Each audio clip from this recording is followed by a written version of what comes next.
देश में नीट के मुद्दे पर घमासान लगातार बढ़ता जा रहा है। मुंबई से लेकर दिल्ली तक छात्र सड़कों पर हैं और सियासी पारा सातवें आसमान पर है। इस बीच देश के जाने माने समाज सेवी अन्ना हजारे ने छात्रों के समर्थन में मौन विरोध प्रदर्शन शुरू कर दिया है।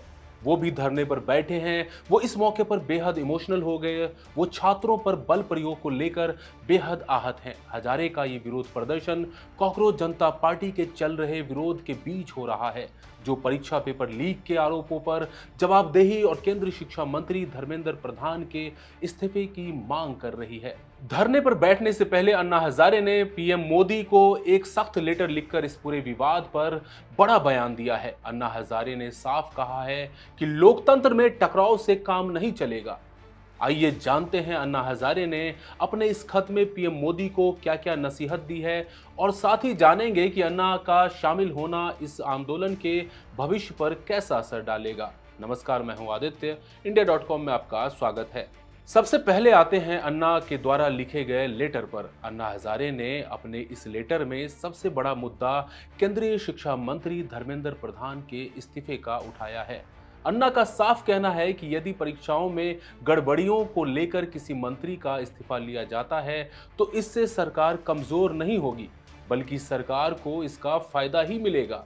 अन्ना हजारे ने दिल्ली में छात्रों के प्रदर्शन के दौरान हुई हिंसा और पुलिस की तरफ से हुए बल प्रयोग पर गहरा दुख जताया है। उन्होंने कहा कि लोकतंत्र में बहुत ज्यादा पुलिस बल के इस्तेमाल से बचना चाहिए और छात्रों को भी ये समझना जरूरी है कि हर हाल में हिंसा और सरकारी संपत्तियों को नुकसान पहुंचाने से दूरी बनाकर रखनी चाहिए।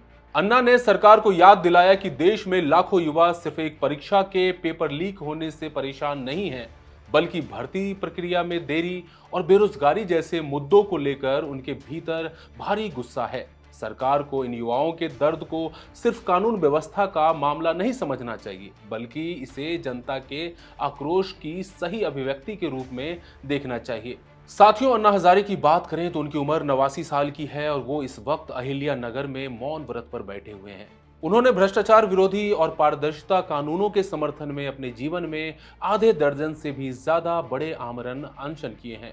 जन लोकपाल विधेयक के लिए 2011 में किया गया 13 दिनों का ऐतिहासिक अनशन और 2013 का अनशन शामिल है।